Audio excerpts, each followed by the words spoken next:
Hello everyone, welcome back to Manassu Kannada vlogs. ಜ್ಯೇಷ್ಠ ಮಾಸದ ಶುಕ್ಲ ಪಕ್ಷದ ಏಕಾದಶಿಯು June 25ನೇ ತಾರೀಕು ಗುರುವಾರದಂದು ಬಂದಿದೆ. ಈ ಏಕಾದಶಿಯನ್ನು ನಿರ್ಜಲ ಏಕಾದಶಿ ಎಂದು ಕರೆಯಲಾಗುತ್ತದೆ. ನಿರ್ಜಲ ಎಂಬ ಪದವೇ ನಮಗೆ ಸೂಚಿಸುತ್ತದೆ. ಈ ನಿರ್ಜಲ ಎಂಬ ಪದದ ಅರ್ಥ ನೀರಿಲ್ಲದೆ ಈ ಏಕಾದಶಿಯ ದಿನದಂದು ಭಕ್ತರು ಸೂರ್ಯೋದಯದಿಂದ ಮರುದಿನ ದ್ವಾದಶಿಯವರೆಗೂ ಕೂಡ ಆಹಾರ ಮತ್ತು ನೀರನ್ನು ಏನನ್ನೂ ಕೂಡ ಸೇವನೆಯನ್ನ ಮಾಡದೆ ಈ ನಿರ್ಜಲ ಏಕಾದಶಿ ಆಚರಣೆಯನ್ನು ಮಾಡುವಂಥದ್ದು.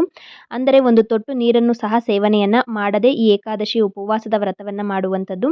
ವರ್ಷದಲ್ಲಿ 24 ಏಕಾದಶಿಗಳು ಬರುತ್ತವೆ. ಎಲ್ಲಾ ಏಕಾದಶಿಗಳಂದು ಕೂಡ ಉಪವಾಸದ ವ್ರತದ ಆಚರಣೆಯನ್ನ ಮಾಡಲಾಗುತ್ತದೆ. ಅನಾರೋಗ್ಯವಂತರು ಅಥವಾ ಅಶಕ್ತರು ಈ ಏಕಾದಶಿಯ ಉಪವಾಸದ ವ್ರತವನ್ನ ಮಾಡಬೇಕು ಅಂತ ಅನ್ಕೊಂಡಿದ್ರೆ ಅವತ್ತಿನ ದಿವಸದಂದು ಹಾಲು ಮತ್ತೆ ಹಣ್ಣುಗಳ ಸೇವನೆಯನ್ನು ಹಾಗೇನೆ ನೀರನ್ನು ಕೂಡ ಸೇವನೆಯನ್ನ ಮಾಡಬಹುದು. ಆದರೆ ಈ ನಿರ್ಜಲ ಏಕಾದಶಿಯ ಉಪವಾಸದ ದಿನದಂದು ಈ ಏಕಾದಶಿ ಎಂದು ಒಂದು ತೊಟ್ಟು ನೀರನ್ನು ಕೂಡ ಸೇವನೆಯನ್ನೇ ಮಾಡದೆ ಈ ಏಕಾದಶಿಯ ವ್ರತವನ್ನ ಆಚರಣೆಯನ್ನ ಮಾಡುವಂಥದ್ದು ತುಂಬಾನೇ ಕಠಿಣವಾದ ಏಕಾದಶಿಯಾಗಿದೆ. ವರ್ಷದಲ್ಲಿ ಬರುವಂತಹ ಎಲ್ಲಾ 24 ಏಕಾದಶಿಗಳಲ್ಲೂ ಕೂಡ ಅತ್ಯಂತ ಕಠಿಣವಾದ ಏಕಾದಶಿ ಎಂದರೆ ಈ ನಿರ್ಜಲ ಏಕಾದಶಿ. ಏಕೆಂದರೆ ಒಂದು ಹನಿ ನೀರನ್ನು ಕೂಡ ಸೇವನೆಯನ್ನ ಮಾಡದೆ ಏಕಾದಶಿ ಆಚರಣೆಯನ್ನ ಮಾಡಬೇಕು. ಹಾಗಾದರೆ ಈ ನಿರ್ಜಲ ಏಕಾದಶಿ ಎಂದು ಯಾವ ರೀತಿಯಾಗಿ ಉಪವಾಸವಿರಬೇಕು, ಹಾಗೇನೆ ಏಕಾದಶಿಯ ದಿನದಂದು ಯಾವ ಸಮಯದಲ್ಲಿ ಪೂಜೆಯನ್ನ ಮಾಡಬೇಕು, ಹಾಗೇನೆ ಮರುದಿನ ದ್ವಾದಶಿ ಎಂದು ಯಾವ ಒಂದು ಸಮಯದಲ್ಲಿ ಪಾರಣ ಸಮಯ ಉಪವಾಸವನ್ನು ಬಿಟ್ಟು ಊಟವನ್ನ ಮಾಡಬೇಕು ಅನ್ನುವ ಸಂಪೂರ್ಣ ನಿರ್ಜಲ ಏಕಾದಶಿಯ ಮಹತ್ವ ಹಾಗೇನೆ ಉಪವಾಸದ ಬಗ್ಗೆ ಇವತ್ತಿನ ವಿಡಿಯೋದಲ್ಲಿ ಸಂಪೂರ್ಣವಾಗಿ ತಿಳಿದುಕೊಳ್ಳೋಣ. ಏಕಾದಶಿಯ ದಿನದಂದು ಪೂಜೆಯನ್ನ ಮನೆಯಲ್ಲಿ ಮಾಡಬೇಕಾದ್ರೆ, ಏಕಾದಶಿ ಆಚರಣೆಯನ್ನ ಮಾಡಬೇಕಾದ್ರೆ ಭಗವಂತನಿಗೆ ನೈವೇದ್ಯವನ್ನ ಅರ್ಪಿಸಬೇಕಾ ಬೇಡವಾ ಅನ್ನುವ ಪ್ರಶ್ನೆ ಹಾಗೇನೆ ಗೊಂದಲ ತುಂಬಾ ಜನಕ್ಕೆ ಇದೆ. ಏಕೆಂದರೆ ಏಕಾದಶಿ ಎಂದು ಉಪವಾಸದ ವ್ರತವನ್ನ ನಾವು ಮಾಡೋದ್ರಿಂದ ಭಗವಂತನಿಗೆ ನೈವೇದ್ಯವನ್ನ ಇಡಬೇಕಾ ಬೇಡವಾ ಅನ್ನುವ ಬಗ್ಗೆ ಕೂಡ ಇವತ್ತಿನ ವಿಡಿಯೋದಲ್ಲಿ ತಿಳಿದುಕೊಳ್ಳೋಣ. ಈ ನಿರ್ಜಲ ಏಕಾದಶಿಯನ್ನು ಭೀಮಸೇನ ಏಕಾದಶಿ ಅಂತಲೂ ಕೂಡ ಕರೆಯಲಾಗುತ್ತದೆ. ಹಾಗೆಯೇ ಪಾಂಡವ ಏಕಾದಶಿ ಅಂತಲೂ ಕೂಡ ಕರೆಯಲಾಗುತ್ತದೆ. ಏಕೆಂದರೆ ಈ ನಿರ್ಜಲ ಏಕಾದಶಿಗೆ ಒಂದು ಪುರಾಣಗಳ ಪ್ರಕಾರ ಒಂದು ಕಥೆ ಕೂಡ ಇದೆ. ಮಹಾಬಲಶಾಲಿಯಾದ ಭೀಮಸೇನನು ವನವಾಸದ ಸಮಯದಲ್ಲಿ ಆಹಾರವಿಲ್ಲದೆ ಆತನಿಗೆ ಬದುಕಲು ಸಾಧ್ಯ ಆಗಲೇ ಇಲ್ಲ.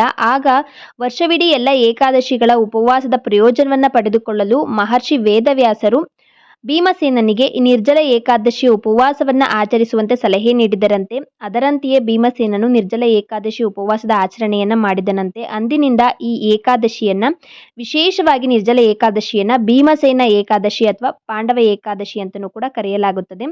ಯಾರು ಈ ನಿರ್ಜಲ ಏಕಾದಶಿಯ ದಿನದಂದು ನೀರನ್ನು ಸಹ ಸೇವನೆಯನ್ನ ಮಾಡದೆ ಏಕಾದಶಿಯ ವ್ರತವನ್ನ ಆಚರಣೆಯನ್ನ ಮಾಡ್ತಾರೋ ಅಂತಹ ವ್ಯಕ್ತಿಯ ಜೀವಮಾನದಲ್ಲಿ ಸಂಗ್ರಹವಾದ ಪಾಪಗಳು ನಾಶವಾಗುತ್ತವಂತೆ. ಹಾಗೇನೆ ವಿಷ್ಣುವಿನ ದೈವಿಕ ಆಶೀರ್ವಾದಗಳು ದೊರೆಯುತ್ತವಂತೆ. ಅತ್ಯಂತ ಕಷ್ಟಕರವಾದ ಏಕಾದಶಿ, ಜೊತೆಗೆ ಅದರ ಮಹತ್ವವೂ ಕೂಡ ಅಷ್ಟೇ ದೊಡ್ಡದಾಗಿದೆ. ಈ ವರ್ಷ ನಿರ್ಜಲ ಏಕಾದಶಿಯು ಜೂನ್ 25ನೇ ತಾರೀಕು ಗುರುವಾರದಂದು ಬಂದಿದೆ. ಏಕಾದಶಿಯ ದಿನದಂದು ಏಕಾದಶಿಯ ತಿಥಿಯ ಪ್ರಾರಂಭದ ಸಮಯ, ಮುಕ್ತಾಯದ ಸಮಯ ಹಾಗೆಯೇ ಪಾರಣ ಸಮಯ ಮೂರೂ ಸಮಯವೂ ಕೂಡ ತುಂಬಾನೇ ಮುಖ್ಯವಾಗಿರುತ್ತದೆ. ಈ ನಿರ್ಜಲ ಏಕಾದಶಿಯ ತಿಥಿಯು ಪ್ರಾರಂಭವಾಗುವುದು ಜೂನ್ 24ನೇ ತಾರೀಕು ಬುಧವಾರ ಸಂಜೆ 6:12 ಪ್ರಾರಂಭವಾಗಿ ಜೂನ್ 25ನೇ ತಾರೀಕು ಗುರುವಾರದಂದು ರಾತ್ರಿ 8:09 ಮುಕ್ತಾಯವಾಗುತ್ತದೆ. ಪೂರ್ತಿ ಪ್ರಮಾಣದಲ್ಲಿ ಏಕಾದಶಿಯ ತಿಥಿ ಹಾಗೆಯೇ ಸೂರ್ಯೋದಯದ ಸಮಯ ನಮಗೆ ಬಂದಿರುವಂಥದ್ದು ಜೂನ್ 25 ಗುರುವಾರ. ಹಾಗಾಗಿ ಆ ದಿನದಂದೇ ಈ ಬಾರಿ ನಿರ್ಜಲ ಏಕಾದಶಿಯ ಆಚರಣೆಯನ್ನ ಮಾಡಬೇಕು. ಇನ್ನು ಪಾರಣ ಸಮಯ ಅಂದರೆ ದ್ವಾದಶಿಯ ದಿನದಂದು ಉಪವಾಸವನ್ನು ಬಿಟ್ಟು ಊಟವನ್ನ ಮಾಡುವಂಥ ಸಮಯ, ಉಪವಾಸ ಮುಕ್ತಾಯದ ಸಮಯ ಬಂದು ಜೂನ್ 26ನೇ ತಾರೀಕು ಶುಕ್ರವಾರ ಬೆಳಗ್ಗೆ 5:25 8:13 ತನಕ ಕೂಡ ಪಾರಣ ಸಮಯ ಇರುತ್ತೆ. ಆ ಸಮಯದಲ್ಲಿ ನಾವು ಏಕಾದಶಿ ಉಪವಾಸವನ್ನ ಮುಕ್ತಾಯವನ್ನ ಮಾಡಬೇಕು. ಏಕಾದಶಿಯ ದಿನಕ್ಕೆ ಏಕಾದಶಿಯ ಪ್ರಾರಂಭದ ಸಮಯ ಹಾಗೇನೆ ಏಕಾದಶಿಯ ಮುಕ್ತಾಯದ ಸಮಯ ಜೊತೆಗೆ ಪಾರಣ ಸಮಯ ಈ ಮೂರು ಕೂಡ ತುಂಬಾನೇ ಮುಖ್ಯವಾದವು ಅಂತ ಹೇಳಿದೆ. ಏಕೆಂದರೆ ಏಕಾದಶಿಯ ಉಪವಾಸದ ಆಚರಣೆಯನ್ನ ಮಾಡಬೇಕು ಅಂದ್ರೆ ಈ ಏಕಾದಶಿಯ ಹಿಂದಿನ ದಿನ ನಮಗೆ ದಶಮಿ ಬರುತ್ತದೆ. ದಶಮಿಯ ರಾತ್ರಿಯಿಂದಲೇ ನಾವು ಉಪವಾಸದ ವ್ರತವನ್ನ ಆಚರಣೆಯನ್ನ ಮಾಡಬೇಕಾಗುತ್ತೆ.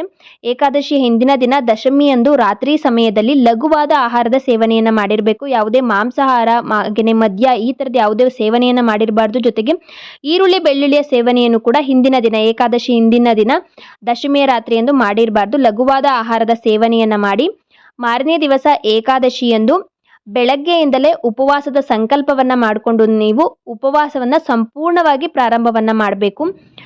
ಏಕಾದಶಿಯ ದಿನದಂದು ಬೆಳಗ್ಗೆ ಬೇಗನೆ ಎದ್ದು ಸ್ನಾನವನ್ನ ಮಾಡಿ ಮಡಿಬಟ್ಟೆ ಅಂದರೆ ಶುದ್ಧವಾದ ಬಟ್ಟೆಯನ್ನು ಧರಿಸಿ ಪೂಜೆಗೆ ಸಿದ್ಧತೆಯನ್ನು ಮಾಡಿಕೊಳ್ಬೇಕು.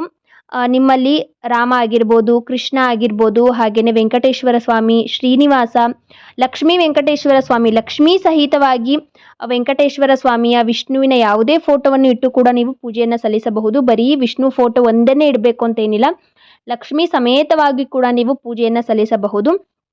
ಇನ್ನು ವಿಗ್ರಹ ಇರುವಂಥವರು ಏನು ಮಾಡಬೇಕು ಅಂದರೆ ಅದಕ್ಕೆ ಅಭಿಷೇಕವನ್ನು ಮಾಡಿ ಪೂಜೆಯನ್ನು ಸಲ್ಲಿಸಬೇಕಾಗುತ್ತೆ. ತಪ್ಪದೇ ಅಭಿಷೇಕವನ್ನು ಮಾಡಿ ವಿಗ್ರಹವನ್ನು ಇಟ್ಕೊಂಡಿರುವಂಥವರು ಪಂಚಾಮೃತದಿಂದ ಅಭಿಷೇಕವನ್ನು ಮಾಡಿ, ವಿಗ್ರಹ ಇಲ್ಲ ಎನ್ನುವವರು ನೀವು ಬರೀ ಫೋಟೋಗೂ ಕೂಡ ಪೂಜೆಯನ್ನು ಸಲ್ಲಿಸಬಹುದು.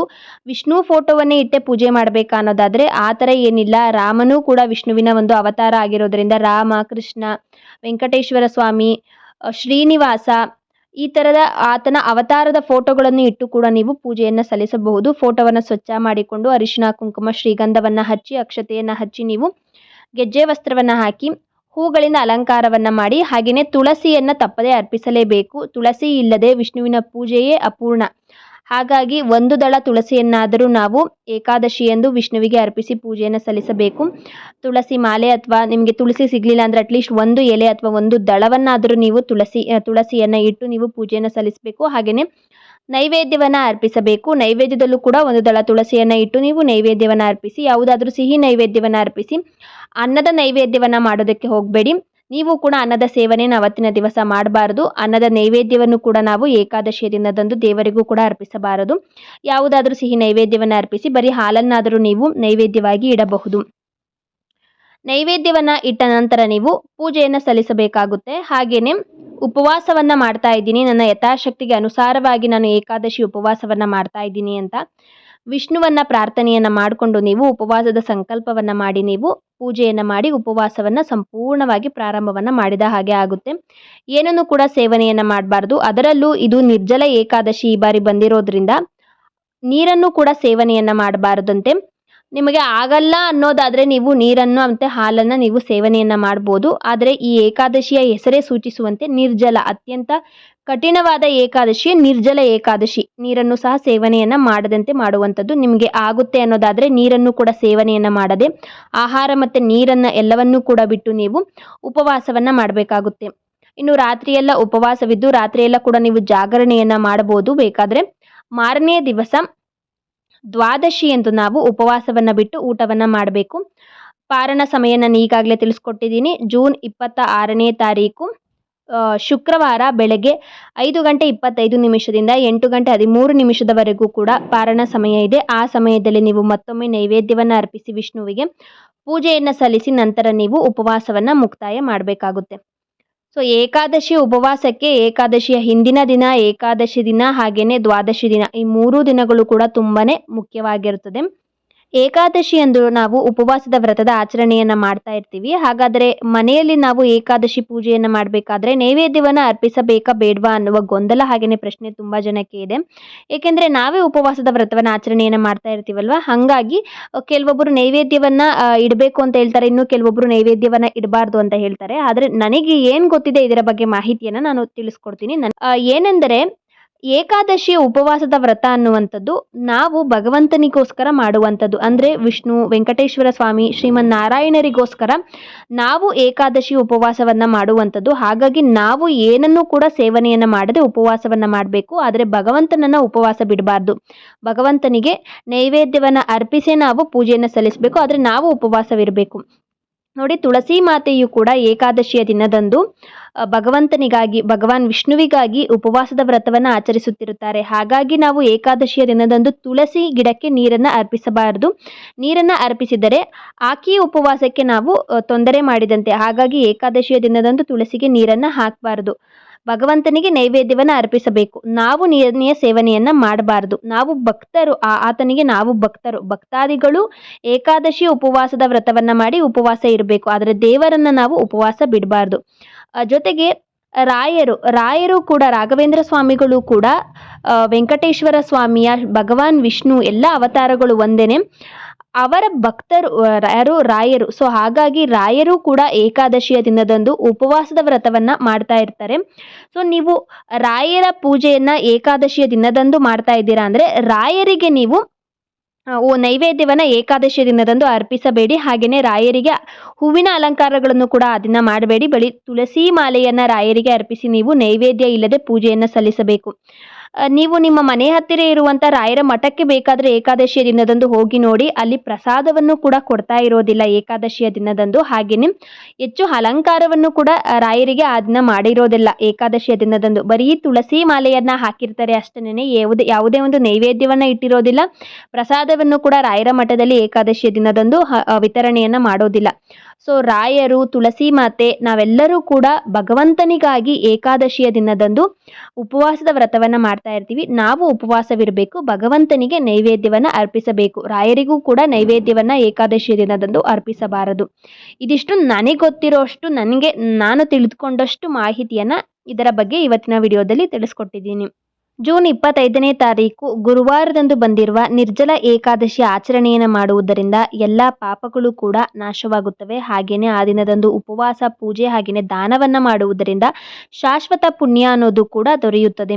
ಈ ನಿರ್ಜಲ ಏಕಾದಶಿಯ ದಿನದಂದು ದಾನ ಮಾಡಬೇಕಾಗಿರುವಂತಹ ಒಂದು ಶುಭವಾದ ವಸ್ತುಗಳು, ಮಂಗಳಕರವಾದ ವಸ್ತುಗಳು ಅಂದರೆ ಆಹಾರವನ್ನು ನೀವು ದಾನವನ್ನು ಮಾಡ್ಬೋದು. ಹಾಗೆಯೇ ನೀರಿನ ಮಡಿಕೆ ಅಥವಾ ನೀರನ್ನು ತುಂಬಿರುವಂತಹ ಮಣ್ಣಿನ ಮಡಿಕೆಯನ್ನು ಕೂಡ ದಾನವಾಗಿ ಕೊಡ್ಬೋದು. ಅಂದರೆ ಜಲದಾನವನ್ನು ನೀವು ಮಾಡ್ಬೋದು. ಬಟ್ಟೆಗಳನ್ನು, ವಸ್ತ್ರದಾನವನ್ನು ಮಾಡ್ಬೋದು. ಹಣ್ಣುಗಳು ಹಾಗೆಯೇ ಹೂವುಗಳನ್ನು ಕೂಡ ದಾನವಾಗಿ ಕೊಡ್ಬೋದು. ಛತ್ರಿ, ಶೂಗಳು, ಚಪ್ಪಲಿಗಳು, ತಂಪು ಪಾನೀಯಗಳು, ಈ ಎಲ್ಲ ವಸ್ತುಗಳನ್ನು ಕೂಡ ನಿರ್ಜಲ ಏಕಾದಶಿಯ ದಿನದಂದು ದಾನವನ್ನು ಮಾಡ್ಬೋದು. ಅದರಲ್ಲೂ ಹೆಚ್ಚಿನ ಪ್ರಮಾಣದಲ್ಲಿ ಜಲದಾನ ಅಂದರೆ ನೀರಿನ ದಾನವನ್ನು ಮಾಡುವುದು ಈ ನಿರ್ಜಲ ಏಕಾದಶಿಯ ದಿನದಂದು ಅತ್ಯಂತ ಶುಭವಾದದ್ದು. ಈ ವಿಡಿಯೋ ನಿಮ್ಗೇನಾದರೂ ಇಷ್ಟ ಆಗಿದ್ರೆ ಮನಸ್ಸು ಕನ್ನಡ ವ್ಲಾಗ್ಸ್ ಚಾನಲ್ಗೆ ಸಬ್ಸ್ಕ್ರೈಬ್ ಮಾಡಿಕೊಳ್ಳಿ.